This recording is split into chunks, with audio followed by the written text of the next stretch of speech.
Subscribe and click the notification bell if you want to be invited to my slumber party. The catch is, you never get to wake up. I really don't know if other adults think like this, but why can't grown-ups have sleepovers? Like, I'd love to have my friends stay over for a weekend and just stay up all night gaming and joking around. Well, maybe that's because grown-ups realize just how creepy sleepovers can be. From bad decisions and creepy people, to otherworldly horrors ready to devour you. These are allegedly true scary stories of sleepovers gone horribly wrong. If you want your story to appear in an episode of Darkness Prevails, share it with us at darknessprevails.org. Specifically, I'm looking for stories from Ireland about monster sightings and stories of strange encounters in national parks. And don't forget to use the links below in the description to subscribe to, follow, and favorite my podcast for the best way to catch up on the show. The Secret of the Basement, from Utkarsh 6080. Location, India. I was 14 years old when my father was posted in a small town near Pune, India. Overnight, we left our home in the city to join him. We stayed on the first floor of a lovely cottage named Gulab, meaning rose. The cottage was owned by an equally loving family, who welcomed us wholeheartedly into the cottage. I started living in the cottage with my parents and younger brother. My father was required to stay at his workplace and visited us only on weekends, so mostly it was me, my mother, and my younger brother residing in the cottage. The owners had 2 daughters and a son, the elder daughter being Sunita, the younger one Anita, and a son named Anish. Anita and me instantly became friends as we were the same age. Anita's father had a government job and posted in remote villages, and rarely visited them. Her mother was a teacher, and often visited her husband with her son on weekends and long holidays. Anita's granny used to stay with her. The entrance to the first floor where we stayed was at the back side of the college, and after climbing several steps, you would reach the bedroom first, and next to it was the living room. I was terrified of those stairs back then, and scared of our bedroom from day one. Also, the bedroom happened to be the only room which faced the back side of the cottage, and it was very dull, gloomy, and cold, whereas all other rooms faced the front of the cottage, which were very bright and sunny. Sleeping in that bedroom, I was always uncomfortable, which was exceptionally cold at night, and even my brother and mother felt the same things at times. Sometimes we would just go to sleep in the living room or balcony. At times, my mother used to hear faint knocking sounds, like someone on the roof above the bedroom, at night. However, we would ignore it, and we'd attribute this to our new surroundings. Anita's elder sister, Sunita, used to behave very strangely. Sunita was in junior college and appearing for her 12th board exams. Her room was the only room situated in the basement, and was locked. Sunita never allowed anyone to enter her room, not even her grandma. Anita tried to show me her room once or twice, but on both occasions Sunita scolded us. We just ignored this as a tantrum from an elder sibling. One summer evening, Anita's mother requested my mother to look after her daughters for the night, and to sleep over at her place, as she and the granny were required to travel out of town due to the passing of a relative.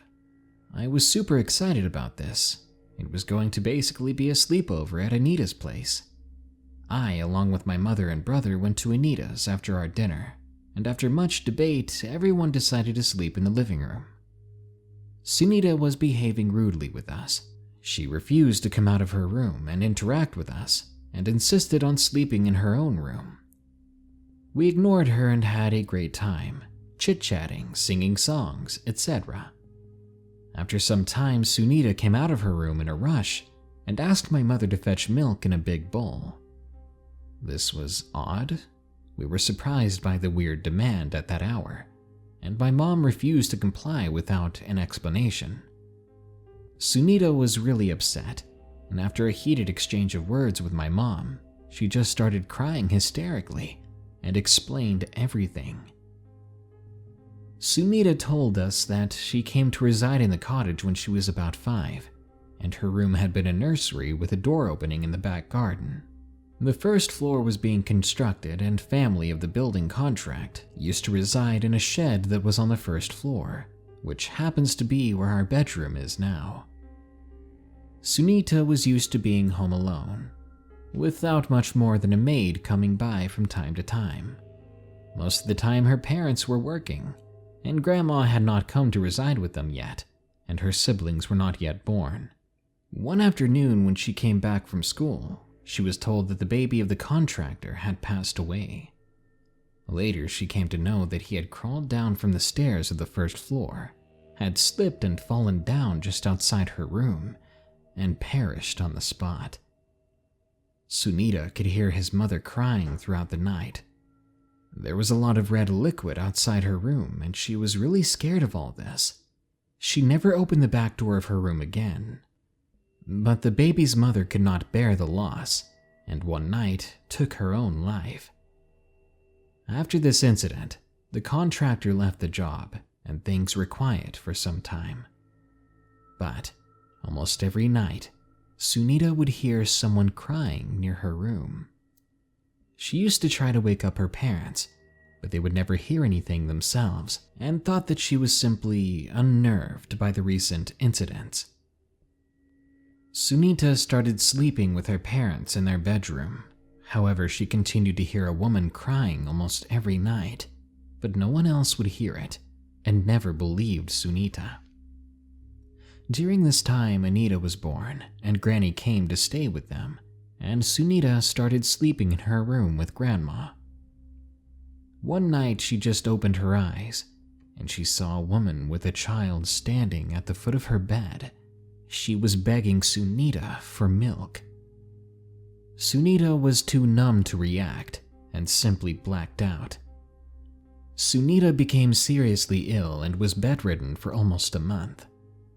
Her parents did not believe in ghosts and spirits and didn't take any of her stories seriously. However, her grandma sensed that what she was experiencing was really abnormal, and so she called a priest. The priest said that Sunita was experiencing the spirits of the woman and her child, who had perished unnaturally and too early. They asked the priest to perform a puja and keep a bowl full of milk on every full moon day.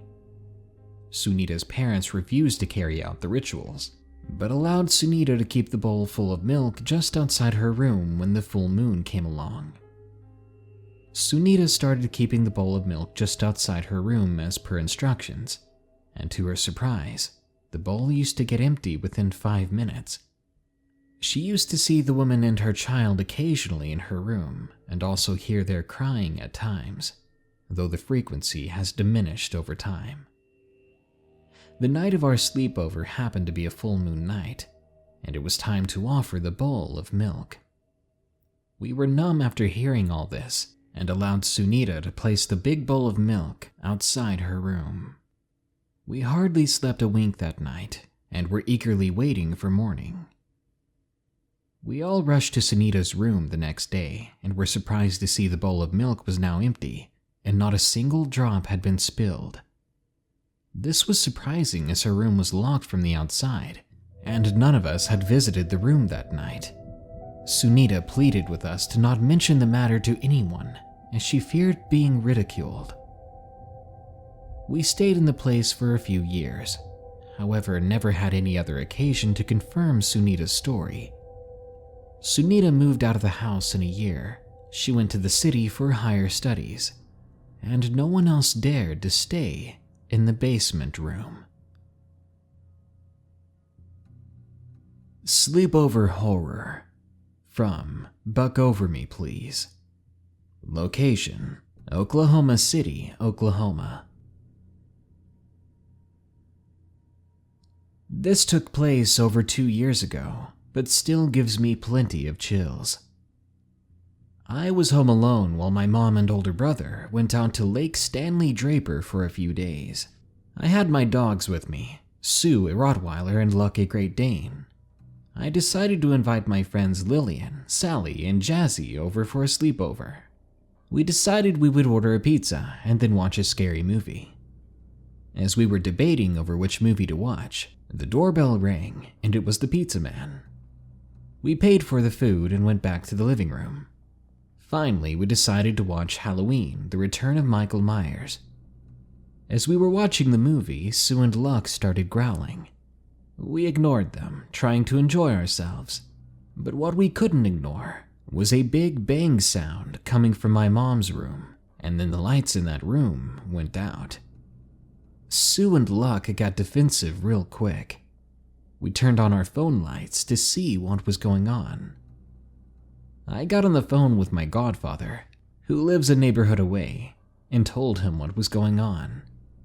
He said to me to remain calm. As I was on the phone with him, we see a man running down the hallway towards us. It was so sudden and unexpected that we screamed almost in unison. It was so loud that my godfather apparently dropped the phone. Sue and Luck attacked the man, taking him to the ground quickly. Sally had already called 911. My godfather got there first, and then the cops showed up. They took our statements and arrested the man. We filed charges against him, and it wasn't until much later that we realized that this was the same guy who had delivered our pizza. I'm very thankful that Sue and Luck were so defensive that day, because I don't know what the man was planning to do to us. After my mom and brother learned of what happened, they decided to get 3 more dogs for extra protection, and I was soon gifted with a taser and pepper spray. I feel more protected than ever now, but I honestly never expected that I would need all this. Guess you can never tell what people are going to do, or who is going to try to hurt you. What were they thinking? From Tash. Location unknown. I'm a teenage girl who was quiet, got scared easily, and never felt safe when I'm alone. I'm especially small as well, so I look weak and vulnerable. A perfect target at times. For this instance, that was exactly the case. My friend Maddie and I were over at my house one day for a sleepover. I always preferred my friends coming in the morning than sleeping over, then leave in the late morning. It was just more fun that way, and you could do a lot of things during the day to get yourself drained for the night. It got to the point where Maddie and I had nothing else to do, and were just browsing through our phones. Maddie complained, saying she wanted to move around more, and that she was going crazy just sitting in one spot all day. So I suggested we could go for a walk. I lived on the way up a mountain, so we had trees and bushes around us. Not much of a forest, really, but I guess you could say it was a really dry baby forest. She got excited about it, since she knew how nice it felt up here in the summer, especially when the sun began to go down. We put on our shoes, told my mom we were going for a walk, and that we'd be back soon. Then we headed on out the door. My house sat at the end of a road, and our neighborhood was quiet, so we were walking to the other end down the road. We walked until we neared the end of that road on the other side. In that area, most of the houses close to the road would be on your left, with only a couple sitting far from the road on the right. Anyway, Maddie and I began to turn around to loop back to my place. But once we turned around, we stopped in our tracks. There was a man standing only about 15 meters away from us, and he was smiling. He had ratty, dirty blonde hair that was about shoulder length and had crooked front teeth. But his eyes, they were so blue, they looked more like they belonged on a husky or something. They were just so unnaturally white with blue in the middle, it creeped me out. Seeing the guy behind us when we turned around, it gave me goosebumps immediately. "Hello," His voice sounded so deep and raspy, like he had been smoking his whole life. I watched as his mouth slowly moved, and it didn't look right. Maddie and I looked at each other, then back at the man. Now, Maddie is much taller than me, so she did look like she could put up a bit of a fight. "Hi, can we help you?" I asked him nervously. Straight away I was scared, no, terrified. I wasn't curious as to what he wanted from us. I was just scared of what he would do next, or scared of what he would do if we didn't give him what he wanted. "Yes, you can follow me. You need to follow me." I stared at his mouth as he talked. It still did not look natural. He was exaggerating while he moved his mouth to speak. Maddie and I quickly glanced at each other, surprised, and even more scared from what he had just said. "Excuse me, sir, but we can't do that," Maddie told him with a shaky voice. I've never heard her that scared before. Her voice was deep, deeper than it usually was when she talked to strangers, adults, or teachers. The man's creepy smile dropped in a millisecond, straight to a frown. His bushy eyebrows furrowed as he started to take overly exaggerated steps towards us, while his smile started to slowly grow back on his face. After he had just taken 3 over-exaggerated steps, I was startled by Maddie's loud screaming. I was so startled, I looked towards her with wide eyes. Then I saw that she wasn't screaming from fear. The way her face looked, she seemed determined. Maddie was screaming to get attention. The man immediately stopped walking towards us and glared at Maddie. The amount of indignation I saw on his face, it was disturbing. This man was truly evil. Suddenly, a man and his 2 sons came running out of their house on the right. The father screamed at the man, asking him what the heck he thought he was doing, but the strange man simply runned into the bushes and past the trees on our left. The father and his sons ran after the man while the other son stayed with us and made sure that we were okay. They never ended up catching the man. He did have a bit of a head start after all. Then again, they said that he had seemed to disappear. They contacted the police and were informed about the man in the forest. The father walked us back to our place and told my mom what happened. She went ballistic. The police patrolled the area for the rest of the evening and searched in the morning, but still could not find him. But to think, a paranoid girl like me who looks behind her every second while walking down her hallway at her own home couldn't even hear this large, psychotic man following us from close behind. I wonder what would have happened if the man had simply picked up the pace a few seconds before Maddie and I turned around, and to imagine that my little brother at the age of 11 walks to school every morning, passing this very forest. He's still out there. Paranormal happenings in my house. From Anonymous.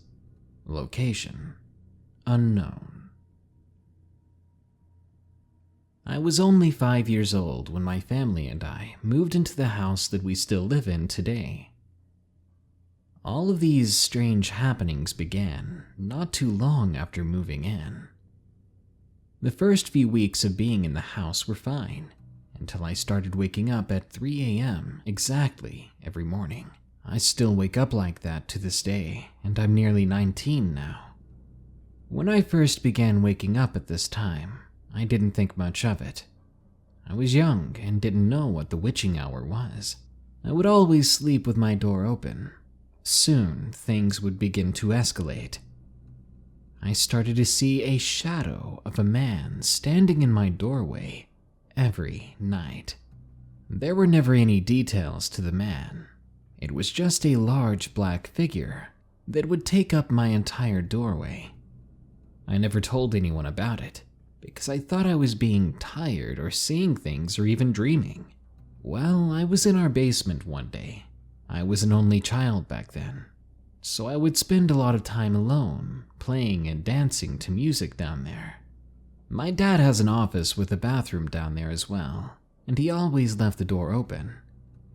I remember I was playing and I had a feeling to just look over to the bathroom door, so I did, and what I saw still terrifies me.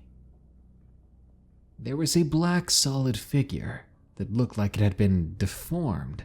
It was crawling like some animal out of my dad's bathroom towards me. I remember being so frightened I couldn't move, but I somehow found the strength to run as fast as I could up the basement steps, all the while running up them. I could hear what was after me coming up the stairs with me. It felt like 1,000 years to get to my mom in the kitchen, where I began to cry my eyes out from what I'd seen.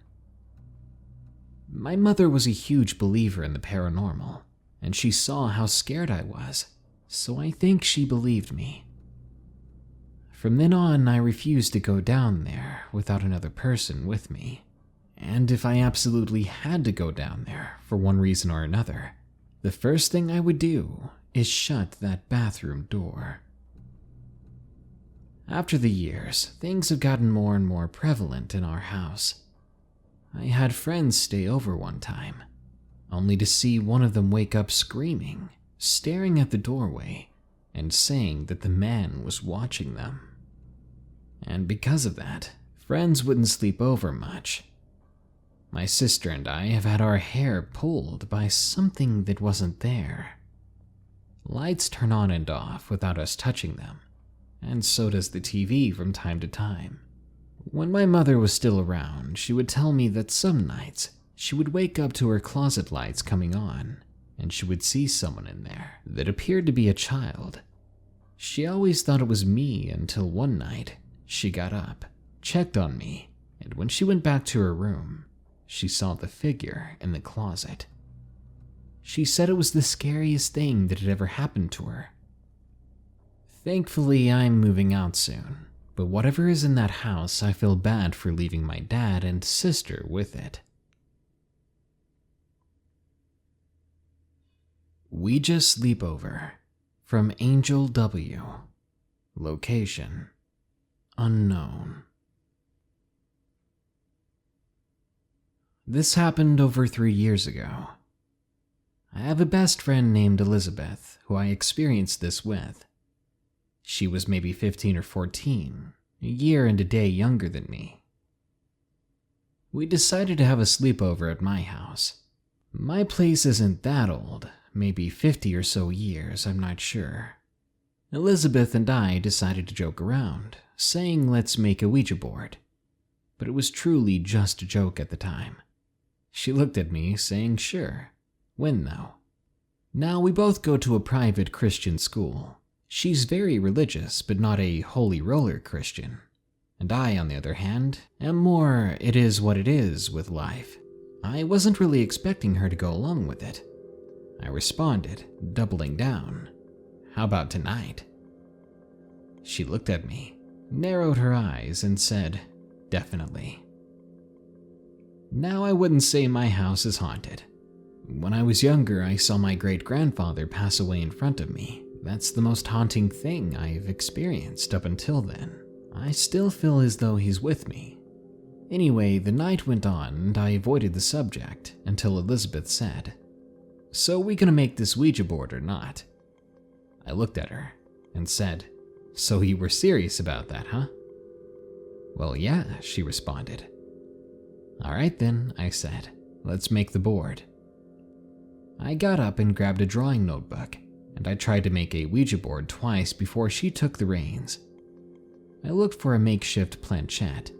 We ended up using a clear plastic bottle cap. She finished the board and I turned off the lights, as well as the TV, then lit a candle. The candle is very important in this situation. I gave the candle over to Elizabeth.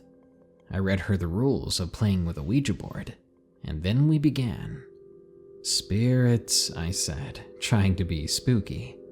"We're not here to hurt you or make fun of you. We're here to understand you." I moved the planchette around the makeshift board, then asked our first question. If there's anyone here, we are here to listen. What is your name? The planchette started to move. My cheeks warmed up because I was nervous and was legitimately not expecting anything to happen. I felt myself getting red in the face. You're doing that, Elizabeth said as she put her eyes on me. That's what I was going to say to her. No, Beth, I'm not, I responded. In, the board spelled out. Then the planchette moved to E. I looked at Elizabeth and asked, N-E, what does that mean? Elizabeth shrugged. Would you please finish your name for us? I asked. The planchette did not move for another 3 minutes as we sat there. Let's go to goodbye. Sorry, Spirit, we have to go now. As Elizabeth and I went to goodbye on the board, I blew out the candle and put it back into the candle holder. We tore up the paper Elizabeth wrote the Ouija board on. We threw it in the trash, then went to bed about an hour later. Elizabeth left the next day, and nothing was out of the ordinary. A week went by, and I forgot about that weird Ouija board experiment. I turned on my candle holder at one point. It heats up from the bottom up. I turned it on and left the room for about 10 minutes to clean my bathroom. I went back into my room and realized there was a plastic sour smell lingering in the air. I went to the candle warmer and yanked the candle out of the holder, and I froze. I was so baffled I didn't know what to think, because there, sitting at the bottom of the candle holder, was my retainer. It was starting to melt to the bottom. I pushed myself out of my shocked state and took the retainer case out of the bottom, placing the candle back into the warmer. How the hell did this get here? I thought. My retainer was still inside the retainer case. I have 2 retainers. I immediately picked up my phone and texted Elizabeth. You won't believe this, but I just found my retainer case at the bottom of the candle warmer. The warmer that heats up the candle we used for the Ouija board. Did you do this? It's not funny, I texted. Of course not, she replied. How did that get in there? I don't honestly know, I said. The retainer wasn't near my candle at any point. I was baffled, and so was Elizabeth. I'll ask my Nana and my brother if they know. I sent that message as I put down my phone and got up. I went to my brother and asked if he had done this to my retainer as I showed it to him. He rolled his eyes and asked why he would do such a thing. I gave him a and went to my Nana, and she said no, she hadn't done it and that was weird. It's been 2 years since the event, and I have no idea how it got there, but it spooked me just enough to keep away from Ouija boards. Though I still wonder, what does NE mean? Sleepover Creature from Nana Divine. Location, New Zealand. Some may not believe my story, and I understand that, but at least hear me out before you close your mind on it. This takes place in New Zealand at my friend's house, where I was over for a sleepover. We don't really keep in touch anymore as we're going our separate ways. We go to different schools. My friend and I were both around 11 or 12 at the time. We were both really good friends and loved to hang out with each other. In the end, both of us agreed to go to her house for the sleepover. Her house was a 1-story place where the lounge, dining table, and kitchen were all basically in one room, while the bedrooms were another section of the house entirely. So I grabbed my stuff after school on a Friday, and we went to her place for the sleepover. This was probably late spring of November or early summer of December, as I live in the southern hemisphere, so don't let that confuse you. So before the sun set, my friend and I went for a lovely walk to the beach that wasn't too far away, near our school. As we were going through a brush walkway, I got that feeling that something felt uncomfortable. Obviously, I told my friend about it. She said it was my imagination and I'm just acting up. The sun was setting and her family and I had dinner as we were back at her house. I remember it was a little awkward at first, but then warmed up when we were all having a good time. It was around the time where the sky was all sorts of colors. Red, orange, pink, pale blue, and yellow when I started to get this weird offset feeling. Brushing that feeling off, I had a great time with my friend, running around, talking, and going for that nice walk before the sunset. And that's where I come to the point of the sunset part, where I got that uneasy feeling. We started to get blankets to build a fort out in the lounge where we'd sleep for the night. The sun was completely set now, and it was around 9 o'clock. The rest of my friend's family was now in bed, as they have a younger daughter that sleeps with her parents. We both finished the fort and were quite pleased with it. Even though our feet stuck out at the end, we were satisfied. I don't remember much of what happened next for the past 5 hours, but I think her parents had to tell us to shut up a couple of times. I was a night owl, so I was quite hyped, and I think that kept my friend up and hyped as well. Then things went south. It was when we were just standing and talking about the fort we built, when something caught my eye. There was a large and rather muscular figure standing dominantly in the window. My friend didn't have any blinds on their windows, so we could see outside, but not too well since the street lamp was a bit far from her house. She lived in a cul-de-sac. The only thing that helped us to see the other houses and road was the full moon, a bit above the houses, with its illuminating light shining vaguely through the window. Both of us, with curious young minds, went closer to the thing outside the window, looking right up at it. It was around 7 feet tall, nearly reaching the top of the window frame, just inches below it. Its body was toned, and it had the snout of a wolf. It had pointed up ears and the body of a very muscular but buff man, but had fur covering it. You could see the bristles of the fur as the moon shone onto it. The eyes were something I could never forget, glowing or reflecting a reddish color. But the light from the moon reflected off the glass going into its eyes, making them shine white.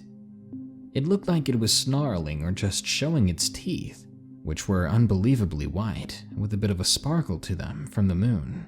They were pointed like a dog's teeth. The moon shone brightly and beautifully, but it wasn't enough to see the creature in its entirety.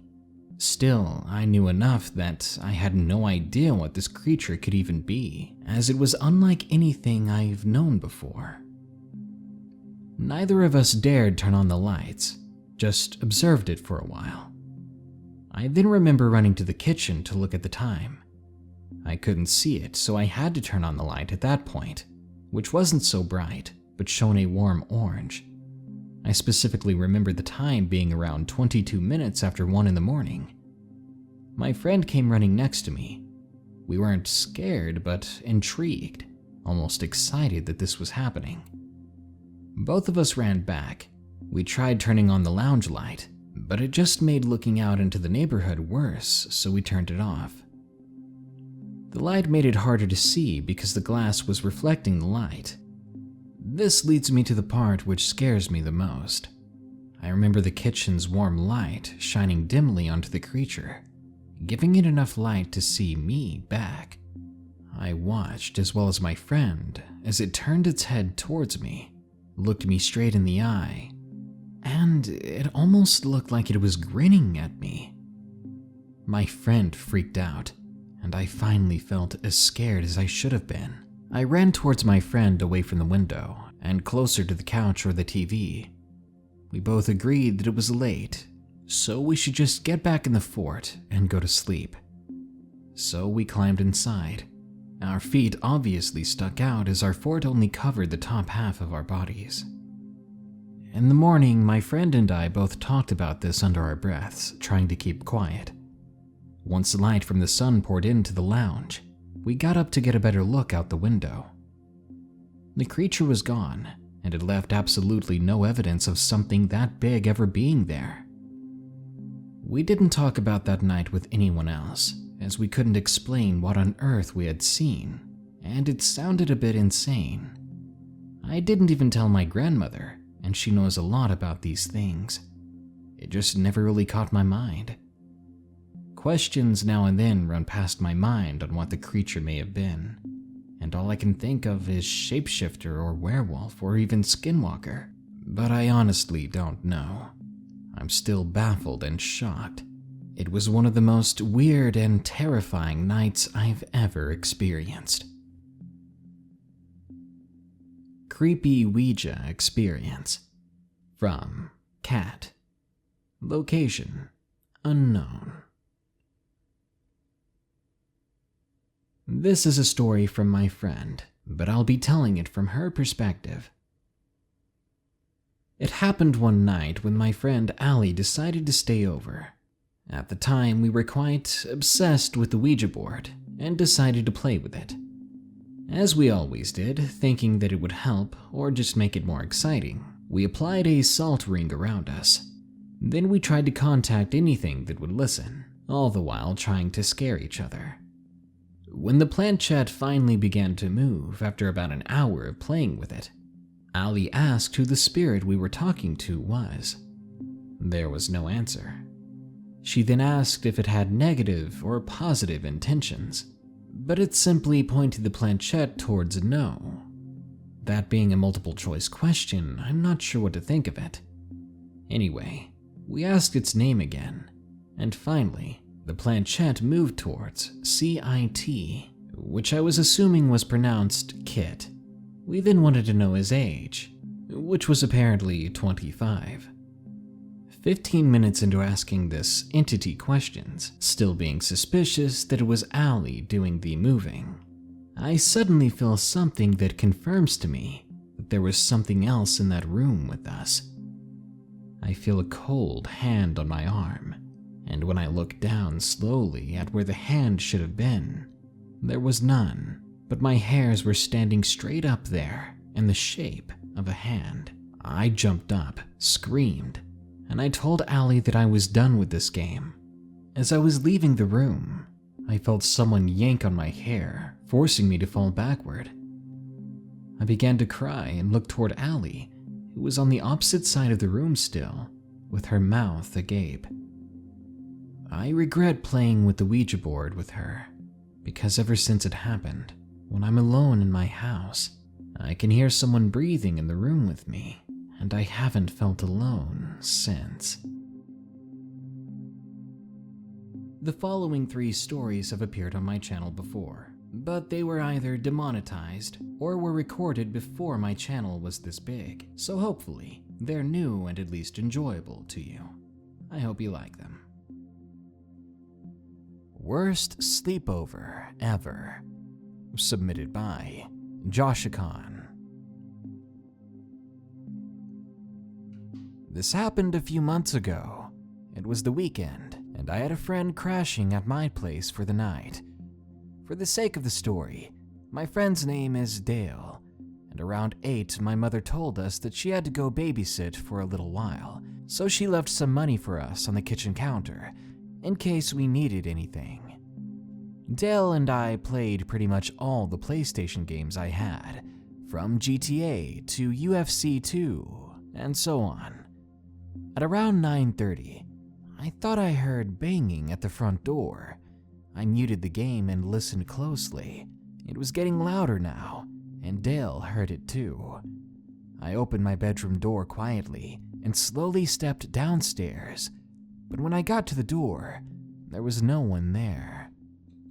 We tried to ignore it and just go back to playing our video games. During the second round of our fight in UFC, we heard a loud bang come from downstairs again. That's when I remembered. I forgot to lock the back door. My heart was practically beating out of my chest now, and unfortunately for us, my mobile phone was out of credits.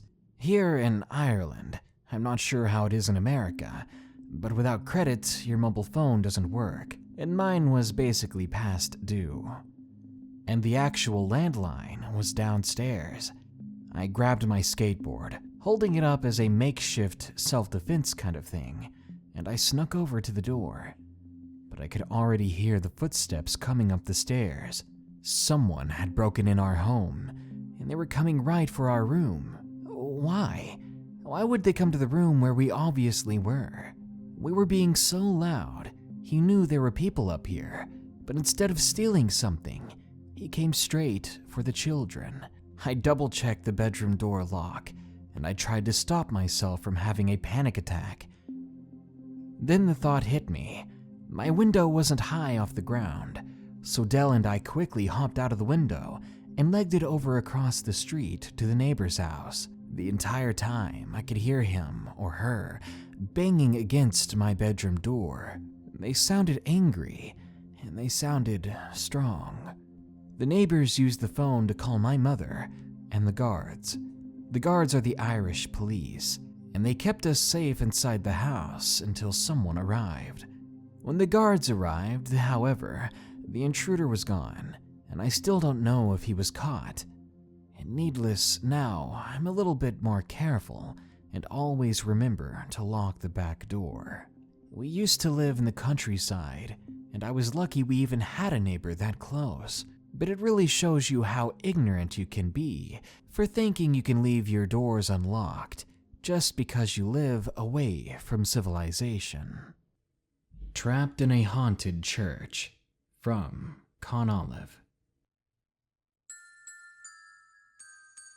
I don't go to church anymore. I used to go all the time, but as I grew older, I developed my own set of beliefs.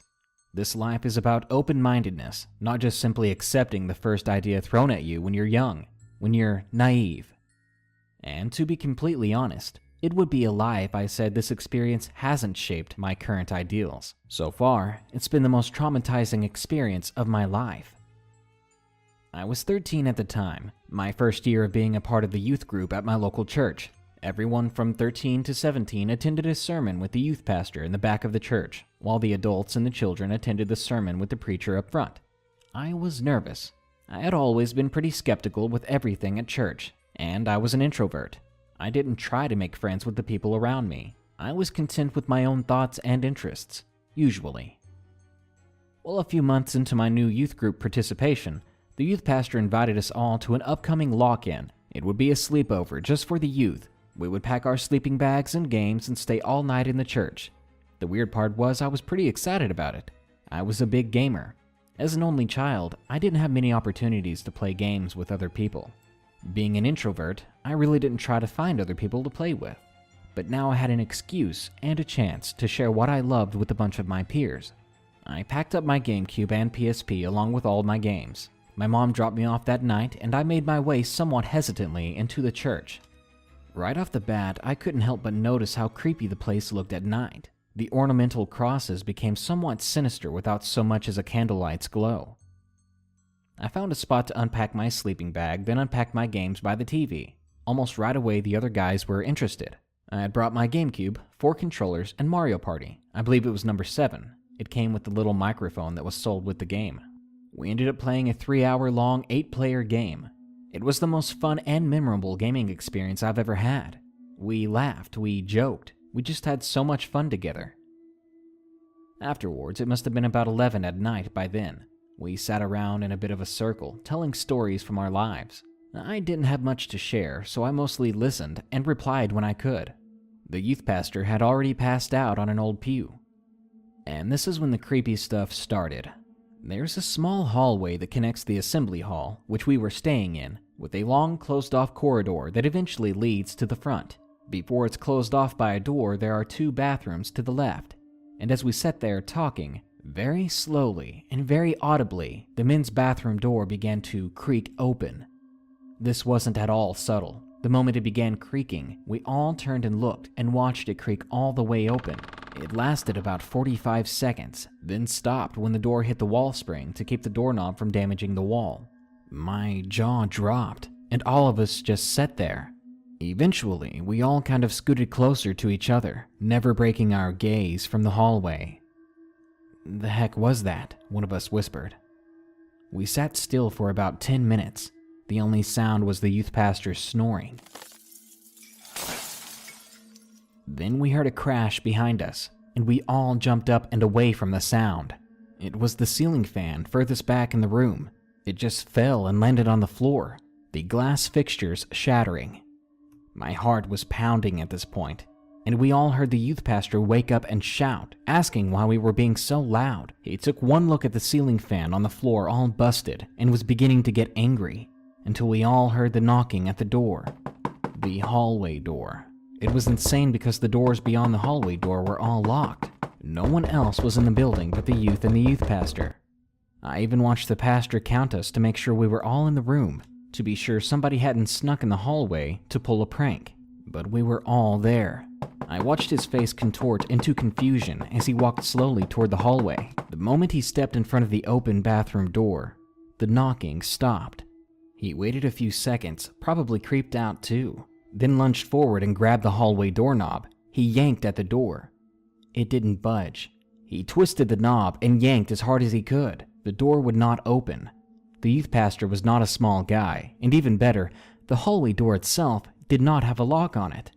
It opened inward towards us, so it couldn't have been a lock or barricaded. Something was holding on to the door from the other side, something stronger than the 250-pound youth pastor. After a few more hard pulls, the youth pastor stopped and began walking backward to stand next to us. "Everybody just stay right here," he told us. We all obeyed without question. I was too terrified to move. We ended up sitting down facing the hallway. The other kids and I could not help but continuously look around the room, scanning the dark and the windows for any sign of movement. We sat there for about 2 hours before something else happened. Long, drawn-out scratching noises came from the other side of the hallway door. They echoed throughout the assembly hall. Each scratch made my heart pound. I was beginning to sweat. Then the scratching stopped, and that door creaked open as well, slowly revealing the long, barely lit corridor. When I looked down the barely lit corridor, I saw what I thought was a shadowy mass hovering a foot off the ground, and I watched it float to the left toward the door that led to the main room. Immediately, but cautiously, we walked down the hallway and exited the church. We didn't see or hear anything else after that, and we didn't have any more lock-ins either. But after that night, I did hear plenty of the other churchgoers' creepy experiences. Shadows were a common sighting in and around the church at night, and on one occasion the pastor's wife had a light fixture almost fall on top of her. So, apparently my old church was haunted, and something had trapped us in there that night. Before this, the paranormal was really just an afterthought. I didn't think too much about it. But I was literally blindsided by this weird experience. Now I can't help but wonder what that was, and why was it haunting the grounds of a place that was meant to be holy.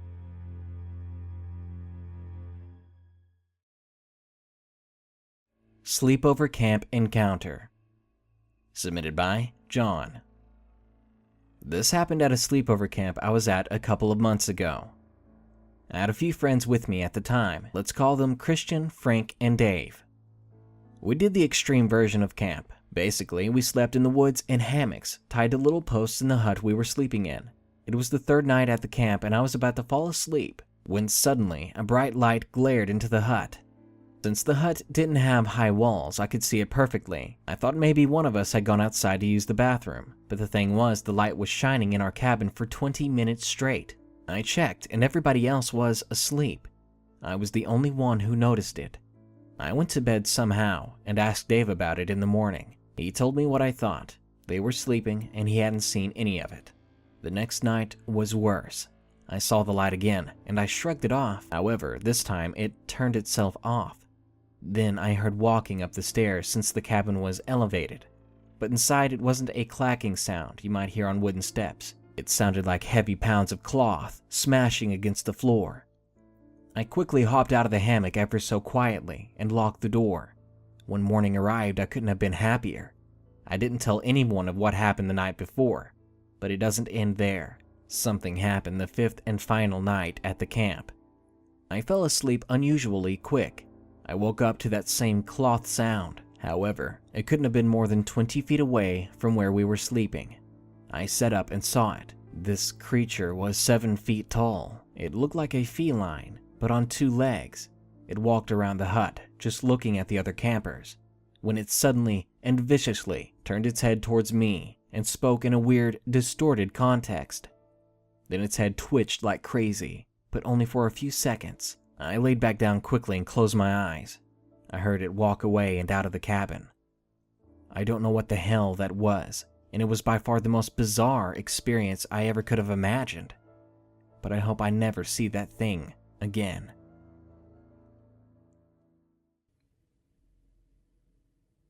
Even though I miss having fun and memorable sleepovers with friends, I don't think I miss them enough to endanger my life and sanity.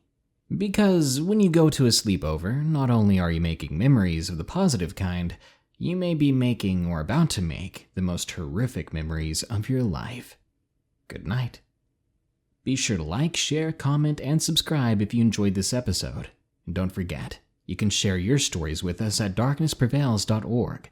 We're looking for stories from Ireland about strange creature sightings, mysterious stories from national parks, and all other scary stories you might have.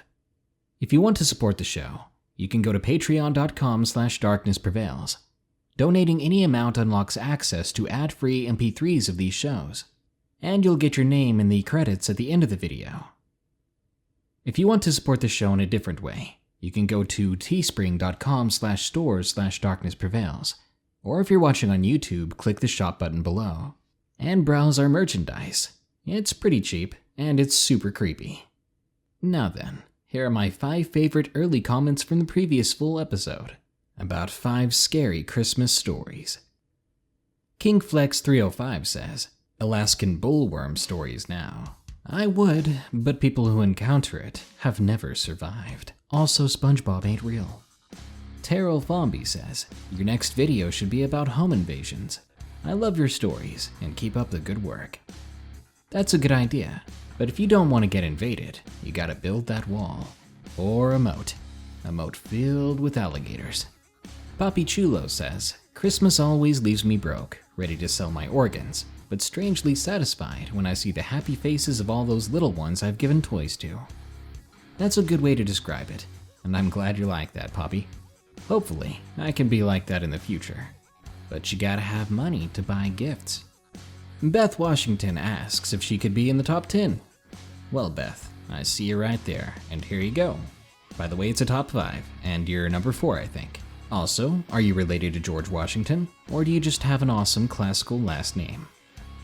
Ed the Strange asks, what do you want for Christmas, Darkness? Better internet, world peace, or pizza Lunchables the way they used to make them. Tough choice. Anyways, guys, thanks so much for tuning in to another episode. We're gonna end it right here, but don't you worry, more scary stories are always on the way, because the fear never stops. Until next time, here are the credits to my amazing patrons who continue to donate. Remember, stay safe out there, and stay creepy, because this world is a strange one.